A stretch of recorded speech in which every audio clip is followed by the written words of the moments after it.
Yes, students, today we discuss chapter coordinate geometry. The same chapter is in CBSE board or RBC board class 10.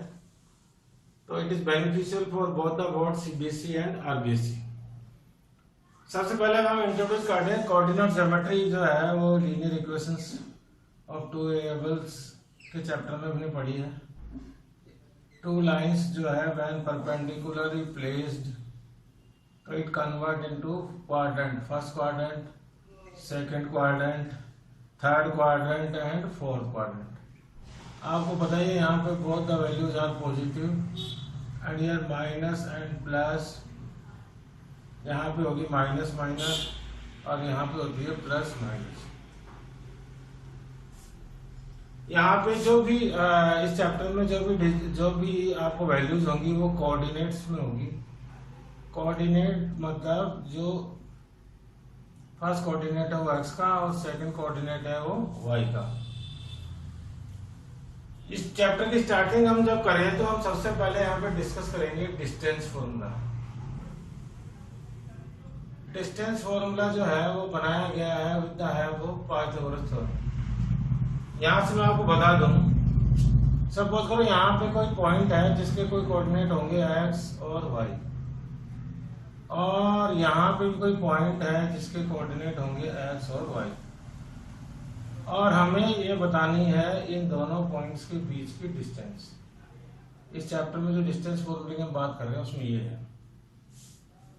तो आपकी जो book है उसके अंदर आप देखें तो यहाँ पे जो डिस्टेंस बताई गई है वो बताई गई है ऐसे परपेंडिकुलर ड्रॉ करके, ताकि ये जो बन जाए ये यहाँ से लेकर यहाँ तक हम ये जो पॉइंट है उसके साथ एक वर्टिकल लाइन ड्रॉ कर देंगे, ये जो पॉइंट है उसके साथ हॉरिजॉन्टल लाइन ड्रॉ कर देंगे। तो आप देखिए यहाँ पे जो पोजीशन बनेगी वो बनेगी राइट एंगल ट्रायंगल की, राइट एंगल ट्रायंगल। और एक तरह से ये जो हम डिस्टेंस पता कर रहे थे वो क्या बन जाएगी, हाइपोटेनस। तो यहाँ पे इस पॉइंट के भी कुछ कोऑर्डिनेट है, इस पॉइंट के भी कुछ कोऑर्डिनेट है, इसके भी कुछ कोऑर्डिनेट है। तो अगर सपोज करो कि इन सब की डिस्टेंस 4 यूनिट हो और यहाँ पे 3 यूनिट हो तो आपको पता है हाइपोटेनस कितनी आएगी, 5 यूनिट। लेकिन हमें इतना डिटेल में इसको सॉल्व नहीं करना है। इन्हीं कोऑर्डिनेट्स को यहाँ पे सॉल्व करके एक फॉर्मूला बनाया गया है, जिस फॉर्मूले की हेल्प से हम जो है किसी भी कोऑर्डिनेट्स, टू कोऑर्डिनेट्स जो हैं अगर गिवन है तो उनके बीच की हम डिस्टेंस पता कर सकते हैं। डिस्टेंस फॉर्मूला जो है इट इज गिवन। सपोज करो यहाँ पे एक पॉइंट है ए और ये पॉइंट है बी, तो यहाँ पे हम इसके कोऑर्डिनेट भी होंगे x और y की फॉर्म में, इसके कोऑर्डिनेट जो होंगे वो भी x और y की फॉर्म में। तो अब हम डिफरेंशिएट कैसे करेंगे, कौन सा x और y है। तो यहाँ की जो कोऑर्डिनेट है उसको हम ले लिया x1 y1 और यहाँ पे जो कोऑर्डिनेट है उसको लिख देंगे हम x2 y2, जिससे पता लगे कि x1 y1 तो फर्स्ट किसी भी पॉइंट के कोऑर्डिनेट है और b जो है वो x2 y2 वाले के। ऐसा जरूरी नहीं है, आप इसको x1 y1 x2 y2 भी अज्यूम कर सकते हैं। लेकिन डिफरेंशिएट करने के लिए किसी एक पॉइंट के कोऑर्डिनेट हो गए x1 y1 और दूसरे पॉइंट के कोऑर्डिनेट हो गए x2 y2। आपको इसी तरह से लाइन ड्रॉ करनी है। अब आपको ऐसे कार्टेशियन प्लेन में उन पॉइंट्स को ड्रॉ नहीं करना है, ना ही हाइपोटेनस बनानी है, और डायरेक्ट आप देखेंगे कि जब मैंने यहाँ पे ए बी लिया है उसकी जो डिस्टेंस आएगी वो आएगी x2 माइनस x1 का whole square plus y2 minus y1 का होल स्क्वायर। ये चैप्टर भी पूरा फॉर्मूला बेस्ड है। जैसे फिफ्थ चैप्टर में पढ़ा था उसमें an और sn के फॉर्मूले थे, ऐसे यहाँ पे डिस्टेंस फॉर्मूला, सेक्शन फॉर्मूला और मिड पॉइंट फॉर्मूला, इन 3 चैप्टर से ही पूरा चैप्टर जो है वो कंप्लीट हो जाता है।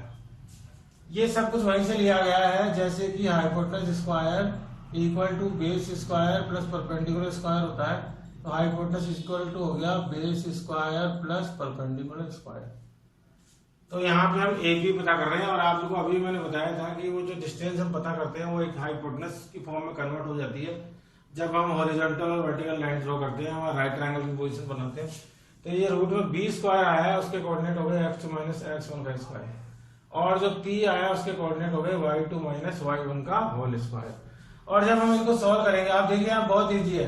x1 x2 y1 y2 की वैल्यू यहाँ से हमें उठानी है या पुट करनी है और सॉल्व करना है, और जो भी रूट में आंसर आएगा वही इन सब के बीच की डिस्टेंस होगी। अब हम बात करते हैं कि डिस्टेंस फॉर्मूला हम कहाँ कहाँ अप्लाई करेंगे। जो डिस्टेंस फॉर्मूला अभी अभी हमने पढ़ा है, डिस्टेंस फॉर्मूला बहुत हेवी नहीं है, आपको लर्न हो गया होगा। Under root x2 minus x1 का whole square plus y2 minus y1 का होल स्क्वायर। तो ये डिस्टेंस फॉर्मूला को हम कहाँ कहाँ अप्लाई करेंगे। सबसे पहले तो हम अप्लाई करेंगे डिस्टेंस पता करने में, किसी भी डिस्टेंस बिटवीन टू पॉइंट्स के बीच में जो डिस्टेंस है, उसके बाद हम पता करेंगे इसको किसी भी ट्राइंगल की प्रॉपर्टी ऑफ ट्राइंगल्स को सॉल्व करने के लिए। अब आपको बताते हैं कैसे प्रॉपर्टी ऑफ ट्राइंगल्स के लिए सॉल्व करेंगे, बहुत इजी है। हमें 3 कोऑर्डिनेट वर्टिसेस के कोऑर्डिनेट दिए होते हैं। ऐसा जब भी ट्राइंगल का क्वेश्चन होगा या ट्राइंगल बनेगा या नहीं बनेगा वो फ्यूचर की बात है। सबसे पहले हमें 3 कोऑर्डिनेट दिए होंगे, 3 वर्टिसेस के कोऑर्डिनेट या 3 कोऑर्डिनेट ए बी और सी, 3 पॉइंट के कोऑर्डिनेट दिए होंगे x1 y1 और ये हो गया x2 y2 और ये हो गया x3 y3।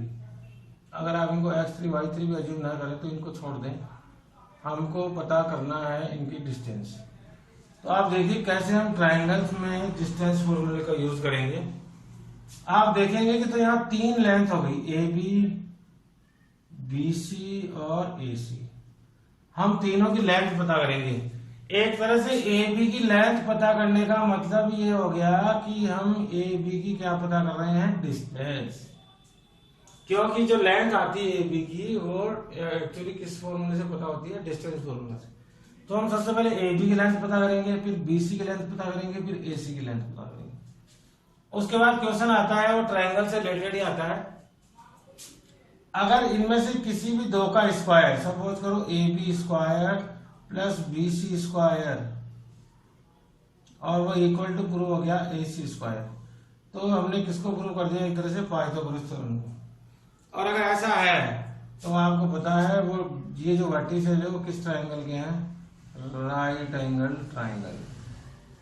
कुछ क्वेश्चन एक्स्ट्रा आप इसको समझ जाइए ताकि आपको एनसीईआरटी क्वेश्चन भी आ जाए, और एक्स्ट्रा कुछ जो हम इम्पोर्टेंट क्वेश्चन डिस्कस करेंगे उनसे रिलेटेड क्वेश्चन होंगे तो भी आपको समझ आए।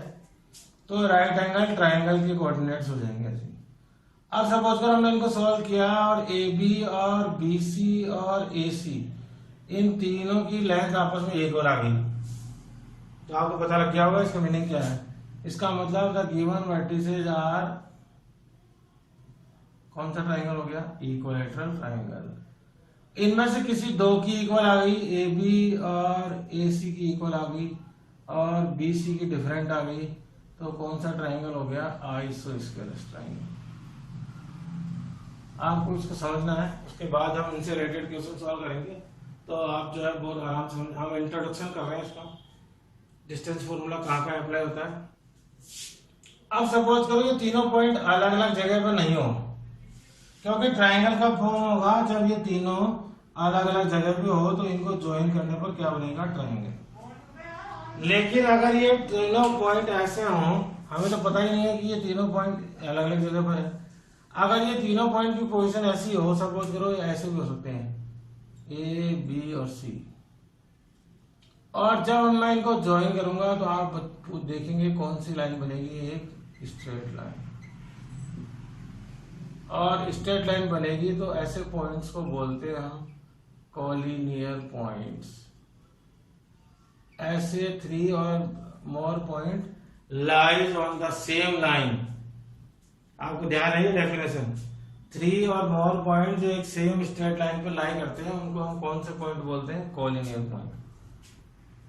अब हम कॉलिनियर पॉइंट कैसे प्रूव करेंगे, हमें पता है कि ए बी और बी सी की डिस्टेंस, अगर ए बी कितना हो 4 यूनिट और बी सी कितना हो 3 यूनिट, तो आपको पता है ए सी कितनी आएगी, ए सी पूरी ए सी होगी 7 यूनिट। तो उसी कॉन्सेप्ट को यूज करेंगे कि पहले हम वही इस क्वेश्चन में सेम हमें ए बी पता करना पड़ेगा, बी सी भी पता करना पड़ेगा और ए सी भी। और अगर ये प्रूव हो जाए कि A B plus B C और वो किसके इक्वल है, ए सी के, ए बी इस पॉइंट से इस पॉइंट की डिस्टेंस, बी सी इस पॉइंट से इस पॉइंट की डिस्टेंस मिलके जो है किसके इक्वल हो जाए, ए सी के, तो ये प्रूव हो जाएगा कि ये तीनों पॉइंट जो है वो ए की लाइन पे लाई कर रहे हैं। और दूसरा मीनिंग क्या है इसका, कि इनको ज्वाइन करने पर क्या बनेगी, एक स्ट्रेट लाइन। तो जब भी कॉलिनियर पॉइंट प्रूव करना हो तो हमें ये प्रूव करना होगा। अगर हम ये प्रूव कर देते हैं कि ए बी और बी प्लस बी सी इन दो पॉइंट्स का सम, इसके जो होल पॉइंट है ए सी, अगर उनके इक्वल है तो क्या प्रूव हो जाएगा, वो क्या प्रूव हो जाएगा, कॉलिनियर पॉइंट। और अगर ये प्रूव नहीं होता है A B plus B C plus A C, तब माना जाएगा कि ये पॉइंट ऐसे हैं जो तीनों जो है वो अलग अलग जगह पर है, और जब मैं इनको ज्वाइन करूंगा तो क्या फॉर्म बन जाएगा, एक ट्रायंगल। तो कुछ क्वेश्चन इस तरह के भी आते हैं कि प्रूव करो कि क्या इनसे ट्रायंगल बनेगा क्या। देखिए क्वेश्चन पूछने का तरीका है एग्जामिनर का, कि क्या ये तीनों पॉइंट्स के जो कोऑर्डिनेट दिए हुए हैं वो ट्रायंगल फॉर्म करेंगे क्या। तो सबसे पहले हम यही पता करेंगे ए बी बी सी और ए सी। अगर किसी तरह से ये प्रूव हो रहा हो तो हम लिख देंगे कि ये कॉलिनियर पॉइंट है, और कॉलिनियर पॉइंट को ज्वाइन करने पर स्ट्रेट लाइन बनती है, ट्रायंगल की पोजीशन बनती नहीं है, तो इससे क्या नहीं बनेगा, ट्रायंगल नहीं बनेगा। और अगर अगर ये प्रूव नहीं होता है तो हम लिख सकते हैं कि दे आर, अगर ये सिचुएशन प्रूव नहीं है तो हम बोलेंगे कि ये तीनों पॉइंट कौन से हैं, नॉन कॉलिनियर पॉइंट्स। और नॉन कॉलिनियर पॉइंट से ही क्या फॉर्म होता है, एक ट्रायंगल। और उसके बाद जो क्वेश्चन आता है टाइप ऑफ ट्रायंगल, कि ये जो तीनों कोऑर्डिनेट दिए हुए हैं वो कौन से ट्रायंगल के हैं। तो अभी मैंने बताया आपको कि किसी 2 का स्क्वायर 3 के स्क्वायर के इक्वल हो जाए 3 वाली साइड के, तो वो राइट ट्रायंगल है। अगर तीनों ही साइड की इक्वल लेंथ आ जाए तो वो इक्वलेटरल ट्रायंगल होगा। अगर किसी 2 साइड्स की इक्वल आती है और एक की डिफरेंट आती है तो कौन सा ट्रायंगल होगा, आइसोस्केलस ट्रायंगल होगा। उसके बाद हम इस डिस्टेंस फॉर्मूला का यूज करते हैं क्वाड्रिलेटरल के लिए, क्वाड्रिलेटरल को प्रूव करने के लिए। क्वाड्रिलेटरल में भी हम बताते हैं क्या प्रूव करेंगे। क्वाड्रिलेटरल में हम प्रूव करेंगे या तो रेक्टेंगल या फिर पैरेललोग्राम, या फिर प्रूव करेंगे हम स्क्वायर, और या फिर हम प्रूव करेंगे रोम्बस। अब देखिए कुछ जो प्रॉपर्टीज है वो रेक्टेंगल और पैरेललोग्राम के सिमिलर है, ऐसे ही स्क्वायर और रोम्बस के सिमिलर है। तो अब हम इसकी डिस्टेंस फॉर्मूले की हेल्प से हम कैसे प्रूव करेंगे कि कौन सा रेक्टेंगल है, कौन सा पैरेललोग्राम है, कौन सा स्क्वायर है या फिर कौन सा रोम्बस है। आपको पता लग गया होगा अगर क्वाड्रिलेटरल होगा तो इस केस में हमें 4 पॉइंट दिए होंगे अलग अलग, ए बी सी डी, और इनको जब भी ज्वाइन करेंगे तो एक क्वाड्रिलेटरल बनेगा। सपोज करो ये ए बी सी डी को हमने ज्वाइन कर दिया और यहाँ पे क्वाड्रिलेटरल बन गया, इसके भी कोऑर्डिनेट दिए हुए, इसके भी कोऑर्डिनेट दिए हुए, इसके भी कोऑर्डिनेट दिए हुए, इसके भी कोऑर्डिनेट दिए हुए। अब मैं आपको बताता हूँ कि इनको हम कैसे प्रूव करें इससे। तो अगेन जैसे ट्रायंगल में हमने 3 साइड का लेंथ पता करी थी, यहाँ पे 4 की बतानी पड़ेगी, A B B C C D और डी, इन चारों की लेंथ पता करनी पड़ेगी क्योंकि ये चारों साइड की लेंथ। तो सबसे पहले ए बी डिस्टेंस निकालेंगे, ए और बी के कोऑर्डिनेट लेके डिस्टेंस फॉर्मूले से, तो ए बी की लेंथ आ जाएगी। सपोज करो ए बी की लेंथ आ गई 4 यूनिट। उसके बाद हमने बी सी की पता करी और बी सी की आ गई 5 यूनिट। उसके बाद मैंने सी डी की पता करी और सी डी की आ गई 4 यूनिट। उसके बाद मैंने डी ए की पता करी और उसकी आ गई 5 यूनिट। अब आप देख रहे हैं, इसको देख के आपको क्या पता लगा, इसको देख के हमें ये पता लगा कि ए बी और डी सी की लेंथ इक्वल है और ए बी और बी सी की लेंथ इक्वल है। इसका क्लियर मीनिंग क्या हुआ, अपोजिट साइड्स आर इक्वल। अब प्रॉब्लम ये आती है कि अपोजिट साइड इक्वल तो रेक्टेंगल की भी होती है और पैरेललोग्राम की भी होती है। तो अब हम ये कैसे डिसाइड करेंगे कि ये जो चारों वर्टिसेस दिए हुए हैं जिसके कोऑर्डिनेट हमें गिवन है, तो ये रेक्टेंगल के हैं या फिर पैरेललोग्राम की। तो ऐसे क्वेश्चंस के सॉल्व करने के लिए हम हेल्प लेते हैं डायगोनल की। किसी भी क्वाड्रेटर में कितनी डायगोनल्स होती है? 2। इसका मतलब है ट्राइंगल में 3 साइड की लेंथ पता करने से काम चल जाएगा, लेकिन जब भी क्वाड्रेटर का क्वेश्चन होगा तो हमें डायगोनल्स को भी सॉल्व करना पड़ेगा, ए बी और बी डी को। अब अगर ये दोनों आपस में क्या आ जाए? इक्वल, डायगोनल जो है वो भी क्या आ जाए? इक्वल, तब तो ये डायगोनल अगर इक्वल हो तो ये क्या होगा? रेक्टेंगल। इट मीन्स यहाँ पे डायगोनल का इंपॉर्टेंट रोल है, क्योंकि चारों साइड तो ये प्रॉपर्टी भी शो कर सकते हैं कि अपोजिट साइड से इक्वल, तो अपोजिट साइड इक्वल रेक्टेंगल की भी होती है, पैरेललोग्राम की भी होती है। लेकिन अगर डायगोनल्स इक्वल हो तो फिर ये पक्का क्या होगा? रेक्टेंगल। और अगर डायगोनल्स अगर इक्वल नहीं हो तब फिर ये क्या होगा? पैरेललोग्राम होगा। अंडरस्टूड? तो उसके बाद हम इसको प्रूव करने के लिए हेल्प लेंगे डायगोनल की। तो एक तरह से आपको समझ आ गया होगा कि जब भी क्वाड्रेटर का क्वेश्चन होगा तो हमें 1 2 3 4 5 6 साइड्स की डायगोनल पता करनी पड़ जाएगी। जब AC पता करोगे तो A के कोऑर्डिनेट ले लो, C के कोऑर्डिनेट ले लो, तो AC की लेंथ पता हो जाएगी। जब BD पता कर रहे हो तो B के कोऑर्डिनेट पता कर लो, D के, और इनकी लेंथ पता कर लो बाय डिस्टेंस फॉर्मूला। अब हम बात करते हैं स्क्वायर और रोम्बस। अब आपको समझ आ गया होगा स्क्वायर और रोम्बस कैसे पता होगा। अगर ये चारों साइड की लेंथ आपस में क्या आ जाए? इक्वल, AB इक्वल हो BC के, इक्वल हो CD के, और इक्वल हो DE के, तो चारों साइड क्या हो गई? इक्वल। और चारों साइड इक्वल स्क्वायर की भी होती है और रोम्बस की भी होती है। तो अगेन हमें हेल्प लेनी पड़ेगी, किसकी? डायगोनल की। अगर डायगोनल इक्वल होगी तो ये क्या होगा? स्क्वायर। और अगर डायगोनल्स इक्वल नहीं होगी तो फिर ये क्या होगा? रोम्बस। समझ आ गया होगा मेरी बात आपको मैं क्या कह रहा हूं? तो हमें क्वाड्रिलेटरल के चारों पॉइंट्स के जब भी कोऑर्डिनेट दिए होंगे तो हमें साथ में डायगोनल्स को भी सॉल्व करना पड़ेगा, ताकि हम ये पता कर सकें कि हम जो है ये स्क्वायर है कि रोम्बस है या फिर रेक्टेंगल है या फिर पैरेललोग्राम। ये सारी चीजें वो डिस्कस कर रहे हैं जहां पे क्या अप्लाई होगा? Distance formula. आपको ज्यादा डिस्टेंस फॉर्मूला के बारे में सोचना नहीं है। अब कोई बोलेगा x2 y2 क्या होंगे, आप तो ये सोचो कि डिस्टेंस किसकी पता कर रहे हैं। आप AB की डिस्टेंस पता कर रहे हैं तो इसके कोऑर्डिनेट x1 y1 होंगे और इसके कोऑर्डिनेट x2 y2 होंगे। जब आप BC की डिस्टेंस पता कर रहे हैं तो आपके लिए B एक पॉइंट हो गया और C दूसरा पॉइंट हो गया, तो B के कोऑर्डिनेट x1 y1 अज्यूम करके चलना है और C के कोऑर्डिनेट x2 y2। जब आप CD के पता कर रहे हैं तो आपके लिए C एक पॉइंट हो गया और D एक पॉइंट हो गया, तो आपको ये सोचना है कि आप तो CD की डिस्टेंस पता कर रहे हैं तो हमारे लिए एक कोऑर्डिनेट x1 y1 ये हो गए। इसी तरह की पिक्चर आपको ध्यान रखनी है समझ कि एक पॉइंट के कोऑर्डिनेट x1 y1, दूसरे पॉइंट का कोऑर्डिनेट x2 y2। ऐसे जब हम D के पता कर रहे हैं तो ये x1 y1 हो गए और ये x2 y2 हो गए, क्योंकि हम दो पॉइंट के बीच में अलग अलग डिस्टेंस पता कर रहे हैं। ABCD एक साथ सॉल्व नहीं कर रहे हैं, पहले AB फिर BC फिर CD फिर D। इसीलिए ये सारी जो एप्लीकेशंस हैं जिनमें हम यूज कर रहे हैं सब में क्या अप्लाई होता है? Distance formula. इसके अलावा एक और क्वेश्चन है जो इससे रिलेटेड है डिस्टेंस फॉर्मूला से, लेकिन थोड़ा सा अलग है, तो इसको आप अलग से समझिए।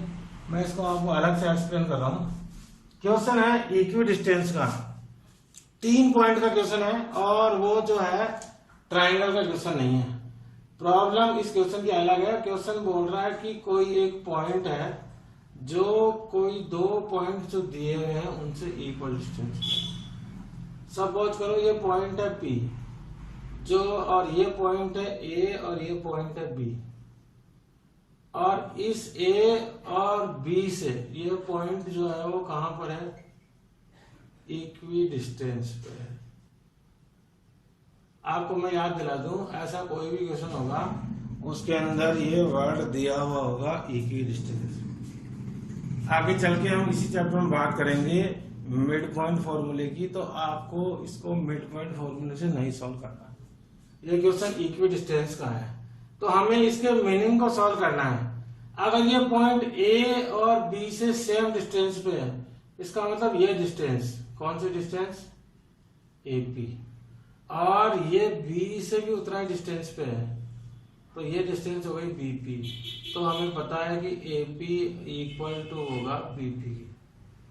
आप समझ रहे हैं मेरा मतलब? क्योंकि ये पी जो है ए से उतना डिस्टेंस पे, इसका मतलब ए से पी तक जो डिस्टेंस है और बी से पी तक जो डिस्टेंस है वो आपस में क्या होगी, इक्वल होगी। तो हमें इसी मीनिंग को सॉल्व करना है।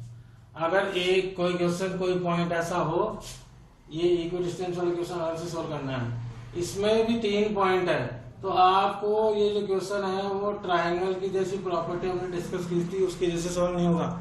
ऐसे नहीं होगा कि आप इसको भी ज्वाइन कर दो और एपी एबी और बीपी सॉल्व कर दो, क्योंकि ये पॉइंट जो है वो क्वेश्चन की जो प्रॉब्लम है वो अलग है। इसमें यहाँ दिया हुआ है कि जो पॉइंट पी है वो ए और बी से इक्वल डिस्टेंस पे है। अब यहाँ पे इस पॉइंट के लिए कुछ कंडीशन भी होती है क्वेश्चन में।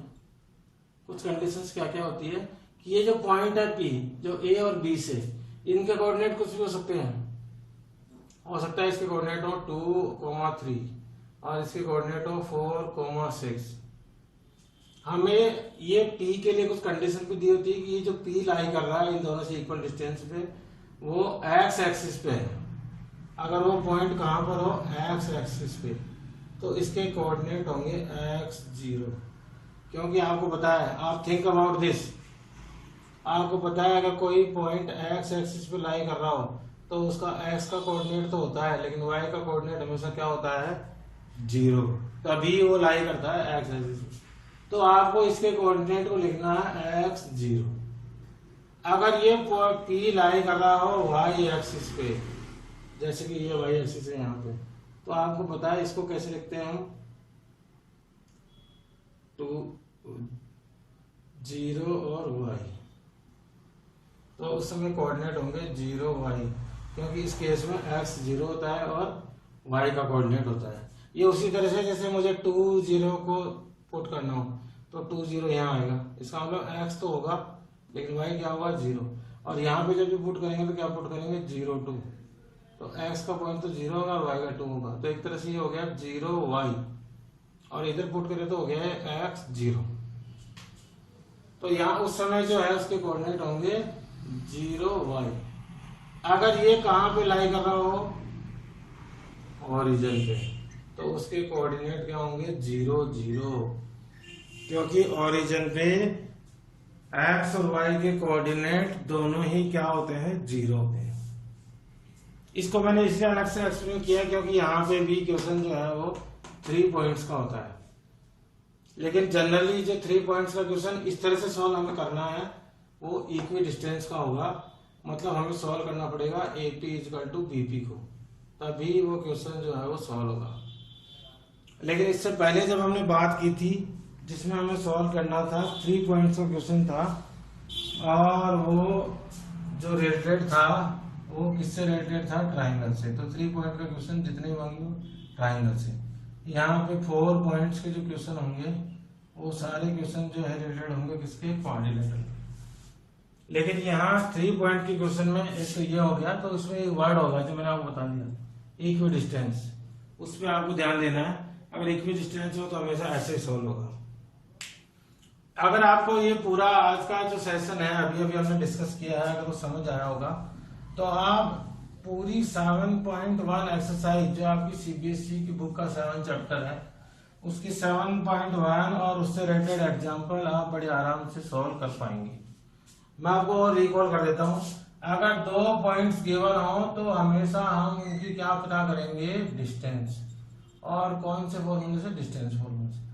अगर 3 पॉइंट का क्वेश्चन हो, ये 2 पॉइंट का क्वेश्चन हो, 3 पॉइंट का क्वेश्चन हो तो हम 2 चीजें सॉल्व करेंगे। या तो हम सॉल्व करेंगे कॉलिनियर के लिए, कॉलिनियर पॉइंट्स के लिए, और कॉलिनियर पॉइंट्स के लिए आपको किसको सॉल्व करना है आपको बता दूंगा यहाँ पे वापिस, AB plus BC equal to prove हो जाना चाहिए किसका, AC। और अगर ये तीनों पॉइंट अलग अलग जगह पे होंगे, कॉलिनियर नहीं होंगे, तो क्या बनेगा, एक ट्राइंगल।